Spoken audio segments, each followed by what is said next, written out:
Deretan sektor yang paling dilirik calon investor IKN. Kementerian Investasi, BKPM merinci sejumlah sektor yang paling diminati calon investor Ibu Kota Negara, IKN, Nusantara, di mana infrastruktur serta perdagangan dan jasa menjadi dua urutan teratas. Hal ini disampaikan Deputi Bidang Pengembangan Iklim Penanaman Modal BKPM Yuliot. Ia mengatakan calon investor terbaru yang sudah menyampaikan minatnya dalam bentuk Letter of Interest, LOI, adalah investor dari Jepang. Minat investasi yang disampaikan, LOI, di IKN itu ada sekitar 220, tadi ada tambahan sekitar 24 dari Jepang. Tentu ini berdasarkan data yang kami miliki dari rincian investasi. Kami juga ikut memfasilitasi para investor yang berminat untuk melakukan kegiatan investasi di IKN, jelasnya di Ciputra Artpreneur, Jakarta Selatan, Selasa 23 Mei. Yuliot merinci ada 13 sektor yang diminati calon investor, di mana infrastruktur ada 35 perusahaan serta perdagangan dan jasa diserbu 32 perusahaan. Di urutan ketiga ada penyediaan energi baru terbarukan, EBT, serta telekomunikasi dan informasi yang sama-sama menarik 23 perusahaan. Ada juga sektor perumahan yang mengundang 17 calon investor, pendidikan 16 perusahaan, jasa konsultan 16 calon investor, dan pusat perbelanjaan 12 pelaku usaha. Lalu, pengelolaan limbah 11 pelaku usaha, sarana kesehatan diminati 7 investor, serta gedung perkantoran, konektivitas dan transportasi, dan kawasan industri yang masing-masing diminati 4 investor.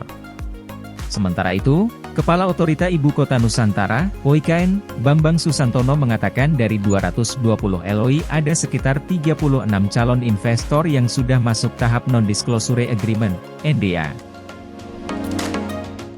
Ia pun menyebut banyak investor datang langsung ke IKN Nusantara untuk mengecek keseriusan pembangunan tersebut. Bambang berharap semua lapisan masyarakat mendukung pembangunan IKN Nusantara. Ia menegaskan jangan hanya memikirkan progres jangka pendek ibu kota baru tersebut. Harapan kita semua tentu sesegera mungkin kita melihat pembangunan di IKN Nusantara bergulir. Jangan dikecilkan hingga 2024 saja, karena kita membangun hingga 2045, membangun kota futuristik masa depan, tegas Bambang.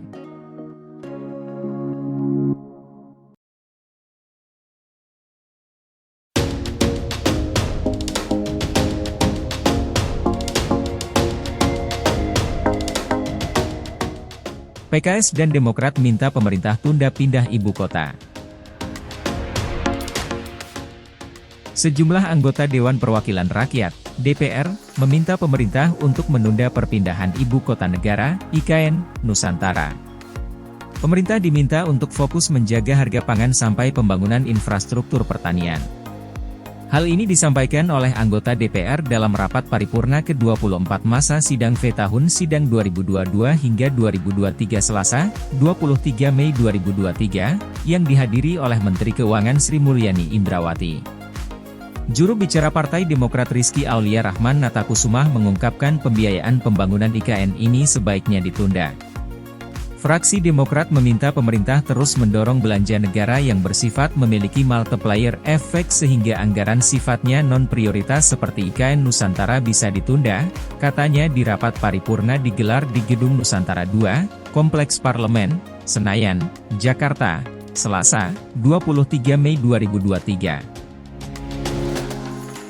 Rizky mengatakan pemerintah sebaiknya fokus untuk menjaga stabilitas pangan, harga kebutuhan pokok, dan energi bagi masyarakat kecil. Apalagi tahun depan merupakan tahun terakhir rencana pembangunan jangka menengah nasional, RPJMN, 2020 hingga 2024. Pemerintah perlu menjaga momentum secara tepat, ujarnya. Kemudian, pembahasan mengenai IKN juga dibahas oleh perwakilan fraksi Partai Keadilan Sejahtera, PKS, Andi Akmal Pasludin. Pihaknya meminta agar pemerintah menunda pemindahan ibu kota negara atau IKN ke Kalimantan. Menurutnya, lebih baik anggaran negara digunakan untuk meningkatkan pembangunan infrastruktur pertanian. PKS berpandangan agar pemerintah menunda Ibu Kota Negara atau IKN sehingga belanja tersebut difokuskan pada daya beli masyarakat, peningkatan kesehatan dan peningkatan infrastruktur pertanian dan belanja berkeadilan lainnya, jelas dia. Sebagai informasi, Ibu Kota Negara baru akan pindah Kalimantan Timur mulai 2024. Saat ini pembangunannya juga telah dilaksanakan sejak 2022. Periode 2022 hingga 2024, pemindahan tahap awal, infrastruktur utama mulai dari Istana, Kepresidenan, Gedung MPR, DPR, dan Perumahan, pemindahan. Aparatur Sipil Negara, ASN, pindah mulai tahap awal, di IKN beroperasinya infrastruktur dasar untuk 500.000 penduduk tahap awal, inisiasi sektor-sektor ekonomi prioritas.